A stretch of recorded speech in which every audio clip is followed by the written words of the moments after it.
Hello guys, welcome back to my channel PN handmade. So ఈరోజు video వచ్చేసి packing అనమాట.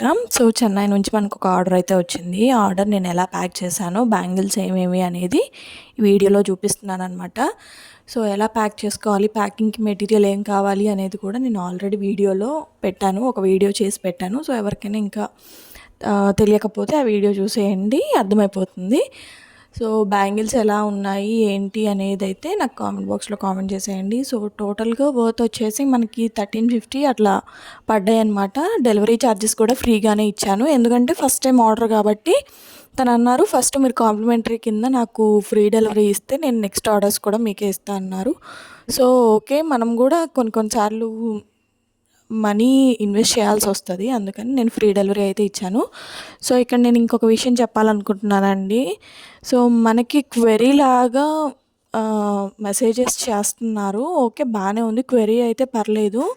So నాకేంటంటే నాకు రిటర్న్ గిఫ్ట్స్ కింద ఒక 30 సెట్స్ కావాలని ఒకళ్ళు మెసేజ్ చేసి నైట్ 11 వరకు నాతో చాట్ చేసి ఈరోజు మార్నింగ్ నాతో ఏమంటున్నారంటే మీరు టైంకి పంపినన్నారు కదా, నేను వేరే వాళ్ళకి ఇచ్చేసాను అని చెప్తున్నారు. సో నేను నైట్ 11 వరకు తనకి ఎలాంటి మెటీరియల్ కావాలి, ఎలాంటివి కావాలి అనేది మొత్తం నేను క్లియర్గా ఎక్స్ప్లెయిన్ చేశానండి మెసేజెస్లో. కానీ తను ఒక్కదానికి కూడా నాకు రిప్లై ఇవ్వలేదన్నమాట. సో ఇవ్వకుండా ఈరోజు మార్నింగ్ ఏం చెప్తున్నారు, ఆ మెసేజెస్ చూసారో చూడలేదో నాకు తెలీదు, నేను అన్ని మెసేజెస్ పెట్టిన తర్వాత నేను వేరే వాళ్ళకి ఇచ్చానండి, మీరు టైంకి పంపినన్నారు కదా అని అంటున్నాను. నేను ఆల్రెడీ మెసేజెస్లో చెప్పాను, నేను టైంకి పంపిస్తాను, మీ ఫంక్షన్ లోపు అందిద్ది ఖచ్చితంగా, మీరు ఓకే అంటే నేను స్టార్ట్ చేస్తాను వర్క్ అని కూడా చెప్పాను.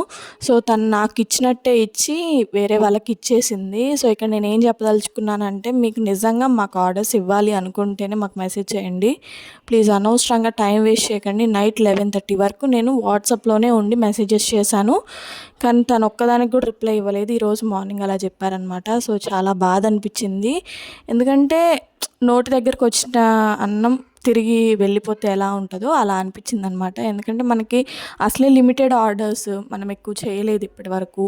సో ఆర్డర్స్ వస్తూ ఉంటే మనకు కూడా కొంచెం హ్యాపీనెస్ ఉంటుంది. మీరు ఒకవేళ ఇవ్వాలి అనుకుంటేనే మాకు మెసేజెస్ చేయండి, అంతే తప్ప మా టైం వేస్ట్ చేయకండి ప్లీజ్. అసలు మేము చిన్న బిజినెస్ స్టార్ట్ చేసుకున్న వాళ్ళం, ఇలా మమ్మల్ని మోసం చేయాలని అయితే మీరు అనుకోకండి. మోసం అని నేను అన్ను, కాకపోతే ఇలా గంటలు గంటలు నాతో సోకు తీసి నాకు ఇస్తా అని చెప్పి చివరికి వేరే వాళ్ళకి ఇవ్వడమే నాకు నచ్చలేదండి. సో ఇలాంటి వాళ్ళు ఇన్స్టాగ్రామ్లో కూడా ఉన్నారు, నేను మీకే ఇస్తాను కానీ టైం పడుతుంది, మీకే ఇస్తాను కానీ టైం పడుతుంది అని అయితే అంటున్నారు. సో ఇలాంటి వాళ్ళు చాలామంది ఉన్నారు, జాగ్రత్త అండి. Thank you for watching.